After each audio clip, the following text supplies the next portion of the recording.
आगामी 24 घंटे 5 जिले में प्रबल वर्षा दुर्बल हेउची बंगोपसागर में सृष्टि होइथिबा लघुचाप। रेड अलर्ट जिला को सतर्कता जारी कला पाणीपाग विज्ञान केन्द्र। यह सह मत्स्यजीवी को गभीर समुद्र को जीवाकू बारण कला पाणीपाग केन्द्र।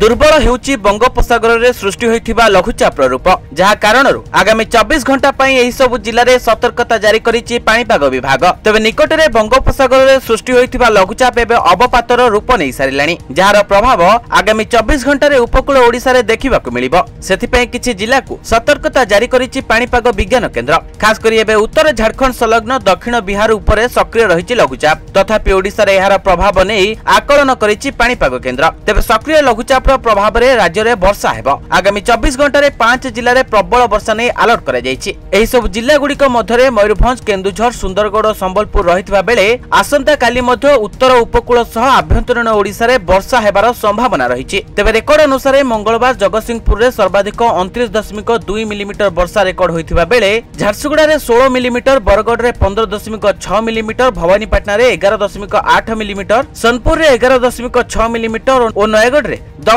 मिलीमीटर वर्षा रेकर्ड होइछि। याकु देखिले आसंता 19 तारिख पर्यंत राज्य में प्रबल वर्षा हेबा नै आकलन करा जायछि, जहा कारणरू राज्यर विभिन्न जिला को सतर्क सूचना जारी करा जायछि।